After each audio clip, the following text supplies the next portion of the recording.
নিস্তব্ধ রাত এখনো পুরোপুরি বিদায় নেয়নি মদিনার আকাশ থেকে। ফজরের সুমিষ্ট আজান প্রতিধ্বনিত হচ্ছে মসজিদে নববীর সুউচ্চ মিনার থেকে। ঈদুল ফিতরের সেই পবিত্র সকাল, সবার অন্তরে খুশির পরশ। হজরত আনাস রাদিয়াল্লাহু তাআলা আনহু মনে মনে ভাবলেন, চলুন দেখে আসি আমাদের প্রিয় নবী হজরত মুহাম্মদ সাল্লাল্লাহু আলাইহি সাল্লাম আজ কি করছেন। চুপচাপ পায়ে এগিয়ে গেলেন তিনি নবীজির ঘরের দিকে। দরজাটা একটু খোলা ছিল, সেখানে চোখে পড়ল রাসূল সাল্লাল্লাহু আলাইহি সাল্লাম তখনই অজু শেষ করেছেন। এরপর তিনি ধীরে ধীরে গোসল করলেন, এক পরিপাটি প্রস্তুতি যেন ঈদের আনন্দকে স্বাগত জানাতে। আনাস রাদিয়াল্লাহু তাআলা আনহু হাসি মুখে প্রশ্ন করলেন, ইয়া রাসূলুল্লাহ, আজ তো ঈদের দিন, আপনি কি কাপড় পরবেন? নবীজি হালকা হাসলেন, কোমল কণ্ঠে বললেন, আনাস, আজ আমরা সবথেকে ভালো কাপড় পরব। আল্লাহ তাআলা পছন্দ করেন যখন বান্দারা তার দেওয়া নিয়ামত প্রকাশ করে। তিনি আলমারি খুলে বের করলেন পরিচ্ছন্ন সাদা কাপড়। দামি না হলেও তা ছিল অত্যন্ত সুন্দর আর পরিপাটি। মাথায় পাগড়ি বাঁধলেন ভালোভাবে। এরপর হাতে নিলেন এক বোতল আতর। সুমিষ্টিতে ভরে উঠল চারপাশ। এরপর তিনি বসলেন খেজুর খেতে। আনাস রাদিয়াল্লাহু তাআলা আনহু লক্ষ্য করে দেখলেন নবীজি সাল্লাল্লাহু আলাইহি সাল্লাম 3টি খেজুর খেলেন। তিনি জানতে চাইলেন, ইয়া রাসূলুল্লাহ, আপনি 3টি খেজুর কেন খেলেন? নবীজি সাল্লাল্লাহু আলাইহি সাল্লাম বললেন, হে আনাস, ঈদুল ফিতরের দিনে ঈদগাহে যাওয়ার আগে কিছু খাওয়া উত্তম, আর আমি বিজুর সংখ্যা পছন্দ করি। এরপর রাসূল সাল্লাল্লাহু আলাইহি সাল্লাম সাহাবীদেরকে সঙ্গে নিয়ে রওনা হলেন ঈদগাহের পথে। অন্যদিকে সেই পবিত্র সকালে কিছু শিশু খেলা করতে করতে এসে হাজির হলো হাসান রাদিয়াল্লাহু তাআলা আনহু ও হুসাইন রাদিয়াল্লাহু তাআলা আনহুর বাড়ির সামনে। তারা অবাক হয়ে তাকিয়ে রইল। হাসান ও হুসাইন এখনো সেই পুরনো জামা পরে আছে। কোমল সুরে বলল, হাসান ও হুসাইন, আজ তো ঈদ, দেখো আমরা সবাই নতুন কাপড় পরে এসেছি। তোমরা তো এখনো সেই পুরনো জামাতে আছো, কি ব্যাপার? নতুন জামা কি এখনো পাওনি? তোমাদের মা কি তোমাদের জন্য ঈদের জামা আনেননি? বন্ধুদের সরল কথাগুলো শিশুদের হৃদয়ে সুজা বর্ষার মতো বিঁধল। মুহূর্তেই হাসান ও হুসাইনের চোখ ভরে উঠল জলে। কিছু না বলে ছোট্ট দুই ভাই ঘুরে দাঁড়ালো। চোখের পানি লুকিয়ে এক দৌড়ে ছুটে গেল ঘরের ভিতর। সুজা গিয়ে হাজির হলো মায়ের ঘরে। আর তারা বলতে লাগলো, আম্মা, আম্মা, সবাই ঈদের জামা কাপড় পরে ঈদের নামাজে যাচ্ছে, আমরা যাব। আমাদের নতুন জামা কোথায় আম্মা? এক্ষুনি দাও না, আমরা নতুন জামা পরে যাব ঈদের নামাজে। হযরত ফাতেমা রাদিয়াল্লাহু তাআলা আনহা নিস্তব্ধ হয়ে গেলেন। বুকের ভিতর কেমন যেন মুছুর দিয়ে উঠল। প্রাণের টুকরো দুই দুলাল তার দিকে তাকিয়ে আছে আশায় ভরা চোখে। তিনি জানতেন তাদের জন্য নতুন জামা কাপড় নেই। ঘরে যা ছিল তা আগেই শেষ। আজ যে সামান্য উপার্জন ছিল সেটাও তো আলী রাদিয়াল্লাহু তাআলা আনহু নিঃসংকোচে বিলিয়ে দিয়েছেন গরিব মিসকিনদের মাঝে।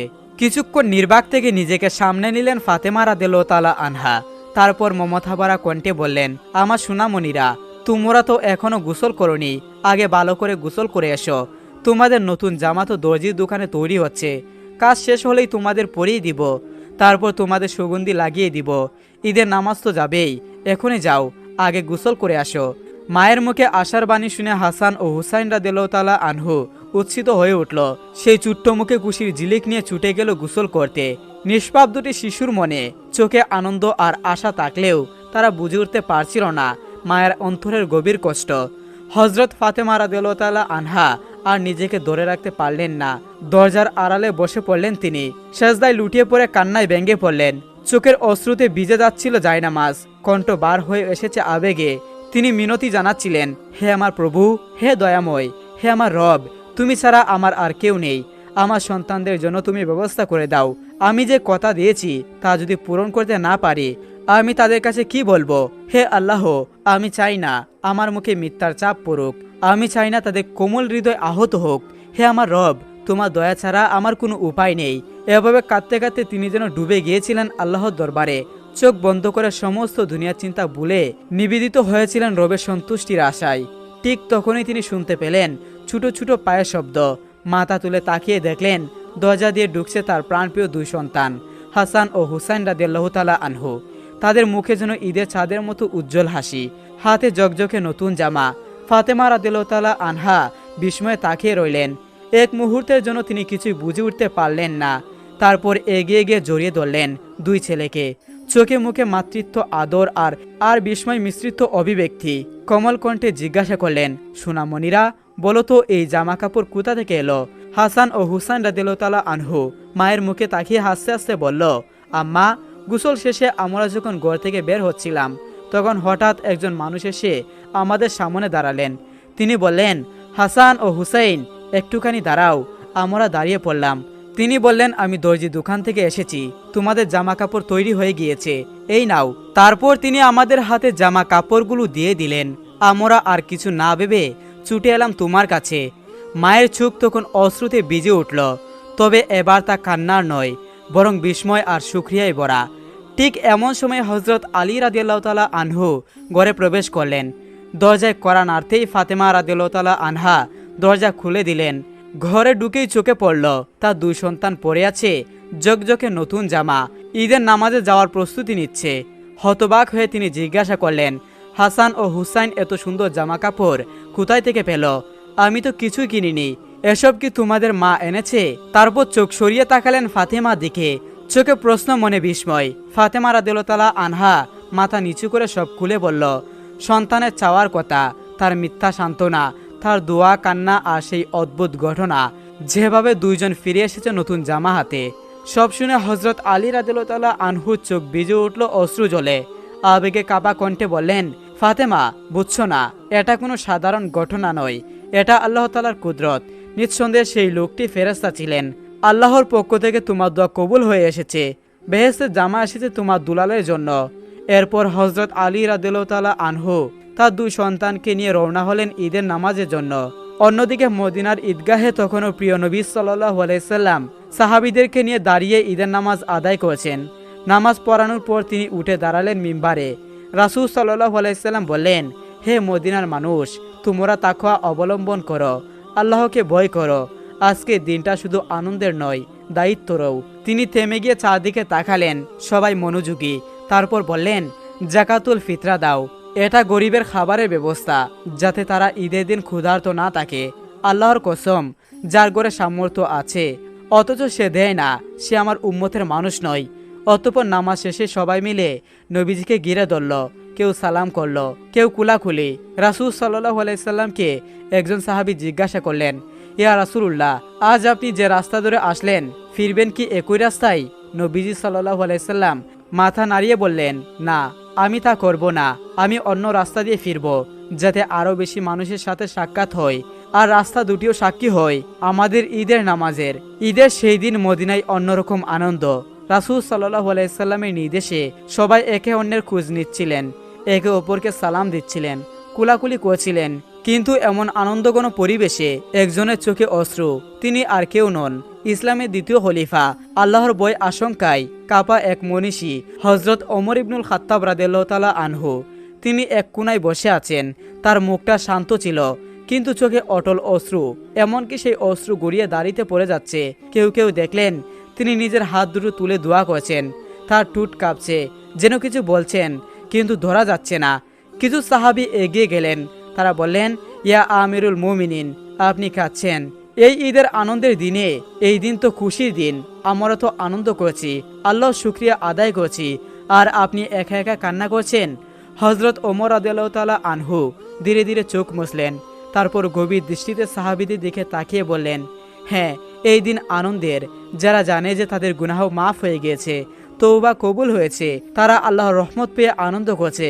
কিন্তু আমি জানি না আল্লাহ তাআলা আমার আমল কবুল করেছে কিনা। হযরত ওমর রাদিয়াল্লাহু তাআলা আনহু আবারও বললেন, আমি রাসূল সাল্লাল্লাহু আলাইহি সাল্লামকে বলতে শুনেছি, ধ্বংস হোক সেই ব্যক্তি যে রমজান পেল কিন্তু নিজের গুনাহ মাফ করাতে পারল না।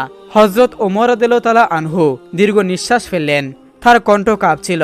তিনি বললেন, রমজান মাস গেল, আমরা রোজা রেখেছি, তারাবি পড়েছি, কুরআন তেলাওয়াত করেছি, কিন্তু জানি না আমার এইসব আমল আল্লাহ তাআলা কবুল করেছেন কিনা।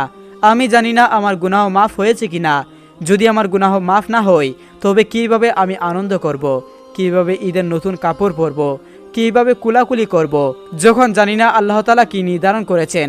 সাহাবীরা তখন স্তব্ধ হয়ে গেল, সবাই মাথা নিচু করলেন। তারা বললেন, সত্যি তো, আমরা জানি না রমজানে আমাদের আমল কবুল হলো কিনা, আমরা না জেনেই ঈদের আনন্দে মেতে আছি।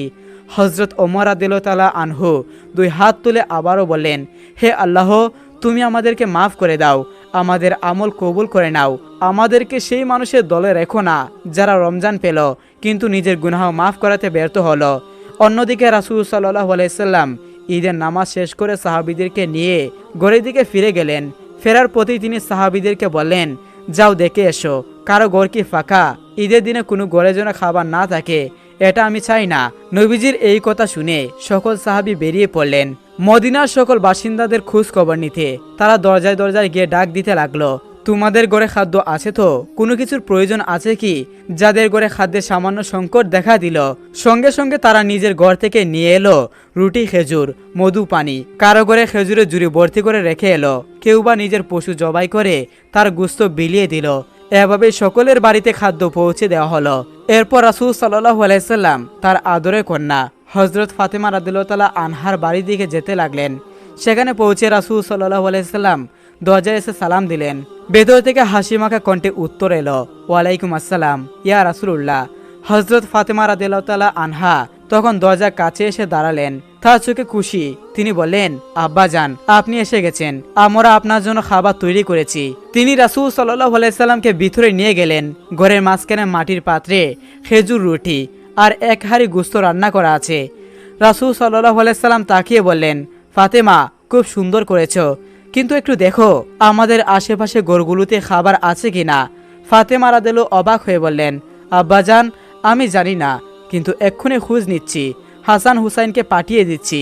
রাসূল সাল্লাল্লাহু আলাইহি সাল্লাম মৃদু গলায় বললেন, ফাতেমা এটা ঈদের দিন, এমন দিন যেদিন কেউ অভুক্ত থাকতে পারে না। হযরত ফাতেমা রাদিয়াল্লাহু তাআলা আনহা খোঁজ নিতে হাসান হুসাইনকে পাঠিয়ে দিলেন। হাসান হুসাইনও সঙ্গে সঙ্গে দৌড়ে গেলেন। তারা আশেপাশে ঘরগুলোতে গেলেন। কিছুক্ষণ পরে তারা ফিরে এসে বললেন, নানা যান 2-3টি ঘর খালি আছে, কিছুই নেই তাদের জন্য। রাসূল সাল্লাল্লাহু আলাইহি সাল্লাম বললেন, তবে দেরি করো না, এই খাবারটা আগে তাদের পাঠিয়ে দাও, এরপর আমরা খাবো। এ কথা শুনে হযরত হাসান ও হুসাইন রাদিয়াল্লাহু তাআলা আনহু তাদের বাড়িতে খাদ্য পৌঁছে দিয়ে আসলেন। তারপর একসাথে বসে আনন্দের সাথে সকলে খাদ্য উপভোগ করলেন। অতঃপর ঈদের নামাজ, খুতবা আর মদিনাবাসীর সঙ্গে আনন্দ ভোগ করে নিয়ে রাসূল সাল্লাল্লাহু আলাইহি সাল্লাম তার ঘরে ফিরে গেলেন।